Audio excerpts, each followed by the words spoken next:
बिस्मिल्लाहिर्रहमानिर्रहीम। अस्सलाम वालेकुम नाज़रीन, मैं हूँ फ़याज़ राजा और आप देख रहे हैं आपका अपना यूट्यूब चैनल। दोस्तों, 2 दिन से बुखार है, तबीयत ख़राब है। तमाम दोस्तों से सेहतयाबी के हवाले से दुआ की दरख्वास्त है। रात के इस वक्त आपकी खिदमत में हाज़िर हुआ हूँ। वजह उसकी यह है कि 2 इंतहाई अहम तरीन और बड़ी डेवलपमेंट जो है वो सामने आई हैं। ज़राए का ये दावा है कि इस वक्त अटक जेल के अंदर हाई अलर्ट है और इस्टेब्लिशमेंट के नुमाइंदे ने इमरान खान से तीसरी मुलाकात की है। इसकी तफसीलात आपके सामने रखेंगे। और दूसरी जानिब अहम तरीन मामले पर पूरा मुल्क सड़कों पर है, लेकिन पाकिस्तान का रवायती मीडिया इस हवाले से बिल्कुल भी कवरेज नहीं कर रहा, नहीं दिखा रहा। इसकी तफसीलात भी आपके सामने रखेंगे, क्या मामला है। एक और मामला है जज हुमायूं दिलावर की जो है वो तब्दीली के हवाले से। कुछ लोगों ने इसको तनज़्ज़ुली कहा। बेसिकली हुआ कुछ यूँ, जो अभी रात के इत्तलात आ रही हैं, क्योंकि एक माहौल बनाने की कोशिश की गई पाकिस्तानी मीडिया की जानिब से कि जज हुमायूं दिलावर को फारिग किया गया है, और इसी को फिर लिंक किया गया इमरान खान के साथ जो अहम तरीन मुलाकात हुई अटक जेल के अंदर, और जो मुतालबात इमरान खान के साथ सामने रखे गए। क्योंकि इत्तलात यही हैं, जैसा कि तकरीबन 8 दिन पहले इस प्लेटफार्म पर हमने आपको बताया था कि चीफ जस्टिस उमर अता बंदयाल की जानिब से पाकिस्तानी इस्टेब्लिशमेंट को पैगाम भिजवाया गया है कि वो कम से कम जाते हुए अपने आखिरी इन 20-25 दिनों के अंदर कोई गैर आइनी और गैर कानूनी काम नहीं होने देंगे, और डट कर खड़े रहेंगे उन तमाम गैर आइनी और गैर कानूनी इक़दामात के ख़िलाफ़ जिनको इस वक्त इमरान खान के ख़िलाफ़ टेक्निकल तरीके से इस्तेमाल करने की कोशिश की जा रही है। क्योंकि कुछ लोग इस किस्म का प्रोपेगेंडा कर रहे हैं कि सेशन कोर्ट का फ़ैसला था, हाई कोर्ट का इख्तियार था, तो सुप्रीम कोर्ट उसके अंदर क्यों दखल अंदाजी कर रही है। लेकिन इस वक्त जो हाई कोर्ट जो कुछ कर रही है गुज़श्ता तकरीबन 20 दिनों से, वो आपके सामने है। और जिस तरीके से इस्लामाबाद हाई कोर्ट के चीफ जस्टिस का किरदार रहा वो भी आपके सामने है। बार बार उसकी तफसीलात के अंदर नहीं हम जाते। और आज भी जो कुछ वहाँ पर हुआ, जिस तरह से इलेक्शन कमीशन के वकील ने बहाना बनाया और उसके बाद फिर समात सोमवार तक मुलतवी हो गई, तो रात गए थोड़ा सा माहौल को चेंज करने के लिए, प्रोपेगेट करने के लिए, इस हवाले से कि पाकिस्तान तहरीक इंसाफ को कोई जो है वो रिलीफ मिलने जा रहा है। टीवी चैनल के ऊपर इस किस्म की खबरें चलवाई गई कि जज हुमायूं दिलावर को फारग कर दिया गया, उन्हें ओएसटी बना दिया गया, और कुछ टीवी चैनल्स ने यह भी कहा कि उनकी तनज़्ज़ुली हो गई है और officer on special duty OST clerk उन्हें बना दिया गया है सेशन कोर्ट से लाकर और इस्लामाबाद हाई कोर्ट के अंदर। लेकिन फिर जब उसके बाद तफसीलात सामने आई तो वो बड़ी हैरान कुन थी, और जब उसकी वजूहात सामने आई तो वो भी बड़ी हैरान कुन थी। पता यह चला कि चीफ जस्टिस आमिर फारूक की हदायत पर एडिशनल सेशन जज हुमायूं दिलावर को इस्लामाबाद हाई कोर्ट में तैनात करके फौरी रिपोर्ट करने की हिदायत की गई, और हुमायूं दिलावर को ओएसटी बनाने की असल वजह भी सामने आ गई। मामला कुछ यूँ था कि जो अदालती ज़राए हैं उनका ये कहना है कि एडिशनल सेशन जज हुमायूं दिलावर बरतानिया में हम ह्यूमन राइट्स और रूल ऑफ लॉ से मुतल्लिक जुडिशल ट्रेनिंग में शिरकत के बाद वापस आए। क्यों और कैसे उन्हें वहाँ पर भिजवाया गया था, फैसले के अगले दिन उन्हें बरतानिया भिजवा दिया गया था। तो उन्होंने इस्लामाबाद हाई कोर्ट के चीफ जस्टिस आमिर फारूक को ख़त लिखा और कहा, जनाब कि मुझे सिक्योरिटी खदशात लाहक हैं और मुझे खदशा है कि कुछ अनासर की जानिब से, लफ्ज़ उन्होंने इस्तेमाल किया, शरपसंद अनासर की जानिब से उनकी कोर्ट में हंगामा आराई समेत कोई नाखुशगवार वाक़या पेश आ सकता है। हुमायूं दिलावर को बरतानिया में ट्रेनिंग के दौरान भी एहतजाज का सामना था, जिसको मखसूस टीवी चैनल्स थ्रेट कह रहे हैं, क्योंकि पाकिस्तान तहरीक इंसाफ के कारकुनों ने लंदन में उनके खिलाफ एहतजाज किया था, जो कि पूरी दुनिया के अंदर मुजाहिरीन का हक है। और ये एक जो जिसको कहा जाता है आज़ादी इज़हार राय, और जिस तरीके से उन्हें इस्लामाबाद हाई कोर्ट की जानिब से लंदन भेजा गया, अब वो कोई खुफिया राज नहीं है। अच्छा, अब ज़राए का ये दावा है कि हुमायूं दिलावर को उनके अपने कहने के ऊपर जो बकौल उनको सिक्योरिटी खदशात हैं, उसके बायस उनको हाई कोर्ट में पोस्ट जो है वो किया गया है। और इस्लामाबाद हाई कोर्ट के ज़राए का कहना है कि उनकी सिक्योरिटी और तहफ़्फ़ुज़ को यकीनी बनाने के लिए ये इक़दामात उठाए गए हैं। 5 अगस्त को उन्होंने गैर आइनी और गैर कानूनी तौर पर इमरान खान को तोशाखाना केस में 3 साल कैद की सज़ा सुनाई थी, जिस पर पाकिस्तान के तमाम बड़े जितने भी आइन और कानून के माहिरीन हैं उन्होंने शदीद तरीन तनकीद की थी, क्योंकि इमरान खान उसके बाद आज के दिन तक अटक जेल के अंदर कैद हैं। अच्छा, अब हुआ कुछ यूँ कि क्योंकि इनकी अपनी इस बात की ख्वाहिश थी, तो अब एक दूसरी राय भी इस हवाले से सामने आ रही है कि सेशन कोर्ट से उठाकर इन्हें इस्लामाबाद हाई कोर्ट के अंदर लाया गया है, और कल परसों उसके बाद किसी भी दिन उन्हें इस्लामाबाद हाई कोर्ट का जज भी बनाया जा सकता है। और डेफिनेटली क्योंकि शरीफ बरादरान और इस्टेब्लिशमेंट माजी में भी अपनी ख्वाहिशात पूरी करने के ऊपर अदलिया के लोअर जुडिशरी के जजेस में इस किस्म के ओहदे जो हैं वो बांटते रहे हैं। पूरी एक तारीख है नून लीग की, लाहौर हाई कोर्ट से लेकर सुप्रीम कोर्ट और उसके बाद इस्लामाबाद हाई कोर्ट, किस तरह से उन्होंने अपनी मर्ज़ी के जजेस को तैनात किया, अपनी मर्ज़ी के फ़ैसले लिए और फिर उनको फ़वाइद भी पहुँचाए, चाहे वो प्लाटों की सूरत में हो या दीगर मामलात की सूरत में हो। उसके हवाले से तफसीलात वक्तन फ़वक्तन इस प्लेटफार्म पर हम आपके सामने रखते रहते हैं। तो जनाब, ये था मामला हुमायूं दिलावर का और उनके OST बनाने के पीछे कुछ अहम तरीन मामलात थे, जिसको जो है वो हमारे सादगी में कुछ दोस्त इस किस्म से जो है वो प्रोपेगेट कर रहे थे कि शायद उन्हें OST बना दिया गया है या उनकी तनज़ली हो गई है। तो ये भी एक चाल है। आपके कमेंट भी इसके ऊपर चाहिए, आपका इसके मुतालिक क्या ख्याल है, आप कमेंट कीजिए, अपनी राय दीजिए, ताकि आपकी उस राय की रोशनी में हम जो है वो मज़ीद मालूमात हासिल कर सकें और आप तक पहुँचा सकें। क्योंकि हमारे ज़राए का कम से कम यही दावा है कि कल आने वाले किसी वक्त में इनको मज़ीद फ़ायदा पहुँचाया जा सकता है। और ख़ुद इनके कहने के ऊपर ये सारा काम किया गया और ख़बरें ये चलवाई गई कि जनाब उनकी तनज़ली होगी और फिर इसको लेकर इमरान खान तक एक पैगाम पहुँचाया गया अटक जेल के अंदर। और इस्टेब्लिशमेंट के नुमाइंदे ने रात के उनसे तीसरी मुलाकात की। और इस वक्त जब मैं आपके सामने ये वीडियो कर रहा हूँ, वीडियो जब मैंने स्टार्ट की थी, जो आखिरी मालूमात मैंने हासिल की थी, वहाँ पर हाई अलर्ट था।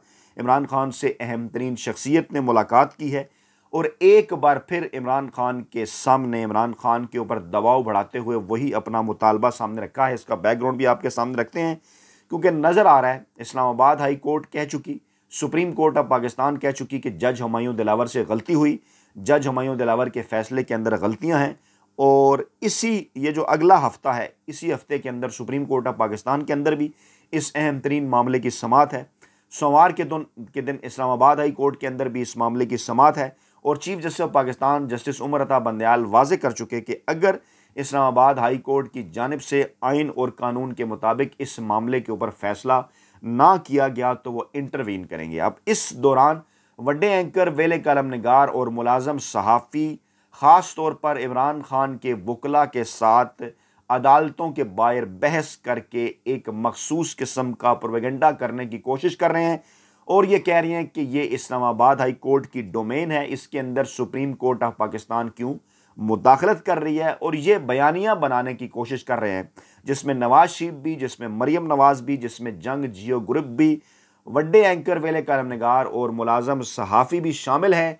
और ये कहने की और ये बताने की कोशिश कर रहे हैं कि जनाब चीफ जस्टिस उमर अता बंदयाल जो है वो इमरान खान को कोई फेवर देना चाहते हैं। हालांकि मामला है आइन और कानून का, और आइन और कानून के तहत अगर इस मामले को देखा जाए तो सेशन जज जो है, सेशन कोर्ट जो है हुमायूं दिलावर, उनके फ़ैसले को आला अदालतों को आइन और कानून की रोशनी में उठाकर बाहर फेंक देना चाहिए और ऐसा ही होगा। अब इसी माहौल के अंदर ये मुलाकात होती है और एक मरतबा फिर इमरान खान से वही मुतालबा किया जाता है कि आप इस केस के अंदर तो बाहर आ जाएंगे, लेकिन साइफर का मामला हो या दीगर मामलात, कोयटा के वकील के कत्ल का मामला, उसके अंदर भी आपको गिरफ्तार किया जा सकता है और आप रजीम चेंज ऑपरेशन के हवाले से और साइफर के मामले के हवाले से गुफ्तगू करना बंद कर दें और हमारे साथ डील करें। और कुछ ऐसे मामलात हैं कि जिनके ऊपर आप बाकायदा तौर पर कुछ ज़मानती हम सामने रखेंगे, उनको दरमियान में बिठाकर बाकायदा तौर पर रिटर्न इस किस्म की चीज़ें ली जाएं। क्योंकि नज़र आ गया पाकिस्तानी इस्टेब्लिशमेंट को कि हर सूरत जब भी आइंदा आम इंतखाबात होंगे, इमरान खान ये इलेक्शन जीतेंगे, इसलिए वो दबाव बढ़ाकर इस किस्म की डील इमरान खान से करना चाहते हैं। और ज़राए का दावा है कि इमरान खान ने एक बार फिर तीसरी बार अटक जेल के अंदर पाकिस्तानी इस्टेब्लिशमेंट को इनकार कर दिया है। दूसरा मामला है बिजली के बिलों का। उनकी लोगों की तनख्वाहों से भी ज़्यादा उनके बिल आ रहे हैं। एहतजाज के लिए पूरा पाकिस्तान सड़कों पर है। आखिरी नवाला तक पाकिस्तानी अवाम के मुंह से छीन लिया गया और जिस तरीके से IMF और वर्ल्ड बैंक के साथ डील की गई, पाकिस्तानी अवाम को बांध कर उनके सामने जो है वो फेंक दिया गया है। बड़ी तादाद में अवाम निकले, लोगों ने अपने बिल भी जलाए, लेकिन पाकिस्तानी मीडिया इसको उस तरह से नहीं रिपोर्ट कर रहा। वजूहात इसकी क्या हैं? क्योंकि उन्हें अनदेखे हाथों की जानिब से ये कहा गया है कि इस किस्म का माहौल नहीं बनाना। अब अगर इंतखाबात के हवाले से बात कर ली जाए तो इलेक्शन कमीशन के अंदर नून लीग के वफ्द ने मुलाकात की है और कहा है जनाब कि हमारी हमायत है हल्का बंदियों के साथ, आप हल्का बंदियाँ करें और जनाब वोटर लिस्टें भी जो हैं वो उनको अपडेट करें, और चाहे इलेक्शन जो हैं वो डिले भी हो जाएं। दूसरी जानिब पाकिस्तान पीपल्स पार्टी इस वक्त खेल रही है विकेट के दोनों जानिब, उनकी जो मुनाफकत है वो भी रखेंगे आपके सामने। आपको याद होगा कि कौंसिल ऑफ कॉमन इंटरेस्ट के अंदर पाकिस्तान पीपल्स पार्टी ही थी आगे आगे। मुराद अली शाह सिंध के वज़ीर-ए-आला थे, बागम बाग उन्होंने दस्तखत भी किए। पीडीएम की हुकूमत के साथ मिलकर पीपल्स पार्टी जो उनकी इत्तेहादी थी, पीडीएम में शामिल नहीं थी लेकिन उनकी इत्तेहादी थी, उसके अंदर उन्होंने ये कहा कि जनाब नई हल्का बंदियाँ होनी चाहिए। और फिर उन्होंने जानबूझकर वक्त से पहले असम्बलियाँ भी तोड़ी ताकि 60 दिन की बजाय बदनीति से मामला 90 दिनों की तरफ ले जाया जाए, क्योंकि माजी में रवायत बन चुकी थी पंजाब और केपी के हवाले से कि 90 दिनों के अंदर इलेक्शन नहीं हुए। जानबूझकर इस किस्म की कन्फ्यूजन उन्होंने पैदा की। उस वक्त हल्का बंदियाँ वो क्यों चाहते थे? क्योंकि उनका यह ख्याल था कि सूबों के शेर के अंदर तब्दीली होने जा रही है और सिंध की नशिस्तें बढ़ेंगी, बलूचिस्तान की नशिस्तें बढ़ेंगी, पंजाब और खैबर पख्तूनख्वा की कम होंगी। लेकिन अब इलेक्शन कमीशन के ज़राए का ये कहना है कि जो नशिस्तें बढ़ने का मामला है वो तो सिर्फ 2/3 अक्सरियत से हो सकता है। उस हवाले से कोई जो है वो कानून पास नहीं किया गया, इसलिए नशिस्तें तो वही रहेंगी जो कि हैं 266, और शेर भी सूबों का वो रहेगा, यानी 61 सिंध की हैं और 141 पंजाब की हैं। केपी की जो है वो 45 हैं और बलूचिस्तान की 16 हैं, इस्लामाबाद की 3 हैं। अब पीपल्स पार्टी को लेने के देने क्यों पड़े हैं? क्योंकि आज उनकी सेंट्रल एग्जीक्यूटिव कमेटी का इजलास भी हुआ। एतजाज़ एहसन साहब ने वहाँ 90 दिन के अंदर इलेक्शन कराने के हवाले से दलाइल भी दिए, और फिर पीपल्स पार्टी का बयान भी सामने आया कि आम इंतखाबात 90 रोज़ से आगे गए तो बहरानी कैफियत जो है वो पैदा होगी। और फिर उन्होंने जो है वो वहाँ अपने उस इजलास के अंदर ये मुतालबा किया कि 90 दिनों के अंदर ही इलेक्शन कराए जाने चाहिए। अब इस पर इसकी वजह क्या है? वजह इसकी ये है कि अब होने ये जा रहा है, इलेक्शन कमीशन के ज़राए का ये कहना है कि सिंध की जो 61 नशिस्तें हैं उनमें इस वक्त दही सिंध की नशिस्तों की तादाद 40 है और कराची की नशिस्तों की तादाद 21 है। लेकिन दही सिंध और शहरी सिंध के अंदर अच्छा खासा फ़र्क पड़ा है। जो रेशो है, दही सिंध की आबादी कम हुई है, शहरी सिंध की आबादी ज़्यादा हुई है, कराची और हैदराबाद समेत दीगर शहरों की। और अब ये एक्सपेक्ट किया जा रहा है कि ये जो 40 नशिस्तें हैं इनकी तादाद कम होकर जो है वो 35 तक आ सकती है, और 5 नशिस्तों का इजाफा कराची के अंदर जो है वो हो सकता है। वो नशिस्तें यानी शहरी इलाकों के अंदर हो सकता है, सिर्फ कराची नहीं। 3 हो, 4 हो, 5 हो, यानी पीपल्स पार्टी को इस बात का अंदाज़ा है कि उन्हें नुकसान होगा, क्योंकि दही सिंध के अंदर और माहौल है और मामला है किस किस्म से वो धांधली करते हैं, ज़ोर ज़बरदस्ती के तहत वो वहाँ पर इलेक्शन जीतते हैं। शहरी सिंध में और मामलात हैं। MKM के ऊपर अब लोगों का ट्रस्ट नहीं है। पाकिस्तान तहरीक इंसाफ को इसका फ़ायदा होगा अगर ये हल्का बंदियाँ भी होती हैं। मैं पहले भी कह चुका कि इन हल्का बंदियों से कोई नुकसान नहीं है पाकिस्तान तहरीक इंसाफ को, माँ सिवाय इसके कि अगर इस बात के ऊपर सुप्रीम कोर्ट बांध दे और ये कहे कि इलेक्शन जनाब फरवरी के अंदर ही होंगे। अगर इसके आगे ले जाने की कोशिश की जाएगी तो फिर मकसद इसका यही है कि पाकिस्तान तहरीक इंसाफ और इमरान खान को रोका जाए।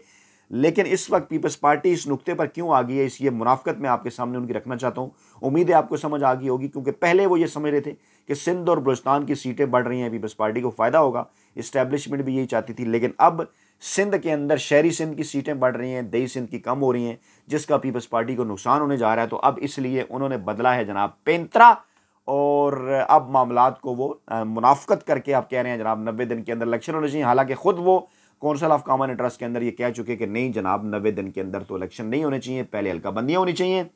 दूसरी जानिब पाकिस्तान तहरीक इंसाफ ने सदर और चीफ जस्टिस से अपनी कानूनी टीम के लिफ्ट में फंस जाने की तहकीकात का मुतालबा किया है, क्योंकि अहम तरीन मामला है ये। लतीफ़ खोसा हो या दीगर जजेस हों, आज इस्लामाबाद हाई कोर्ट से वापसी पर जिस तरह से वो लिफ्ट के अंदर उन्हें फंसाया गया, जिस तरह से उन्हें कत्ल करने की कोशिश की गई, एक तरह से उनके ऊपर ये हमला था। शदीद गर्मी के अंदर, शदीद हब्स के अंदर जिस तरह से वहाँ लिफ्ट को जो है वो रोका गया, बंद कर दिया गया, बड़ी देर तक, आधा पौना घंटा तक अमला भी नहीं आया। उसके बाद जब अंदर से मोबाइल फ़ोन के ज़रिए मीडिया तक ये बात पहुँचाई गई तो उसके बाद फिर रेस्क्यू का अमला भी आया।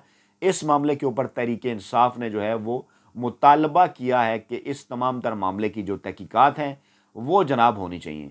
दूसरी जानिब शहबाज शरीफ की आमद पर नवाज शरीफ के गार्ड ने सहाफ़ियों से बदतमीज़ी की, धक्के भी उन्हें दिए लंदन के अंदर। लेकिन क्योंकि ये शहबाज शरीफ और नवाज शरीफ हैं, पाकिस्तानी मीडिया इनका मुलाजिम है, इसको उस तरह से पाकिस्तानी मीडिया के ऊपर पोर्ट्रे नहीं किया जाएगा, नहीं इसको खबरें चलाई जाएंगी। रवायती मीडिया के ऊपर अगर इमरान खान या पाकिस्तान तहरीक इंसाफ के हवाले से इस किस्म का कोई मामला होता तो फिर आप देखते कि रवायती मीडिया क्या करता। लेकिन शहबाज शरीफ और नवाज शरीफ से पाकिस्तान के मुलाजिम सहाफ़ी धक्के भी खाने के लिए तैयार हैं, लेकिन इसके बावजूद मीडिया पर ख़बर चलाने के लिए तैयार जो है वो हरगिज़ नहीं है। शहबाज शरीफ ने कहा है कि नवाज शरीफ अक्टूबर में आकर कानून का सामना करेंगे और इलेक्शन मुहिम की क़यादत करेंगे। तो जनाब मामला ये है कि मैं 8 दिन पहले ये बात कर चुका कि इमरान खान इंशाल्लाह 31 अगस्त से बाहर होंगे, इससे पहले बाहर होंगे, नवाज शरीफ दोबारा अंदर होंगे और ये पैगाम पहुँचाया जा चुका है आइन और कानून की रोशनी में, जिसके बाद सूरत हाल मुकम्मल तौर पर जो है वो बदल कर रह गई है। और जो ताज़ा तरीन इत्तलात हैं वो यही है कि कप्तान डटा हुआ है और आपने घबराना नहीं है। अपना बहुत ख्याल रखिएगा, दुआ में याद रखिएगा। नई वीडियो के साथ जल्द हाजिर होंगे। अल्लाह ने के बाद।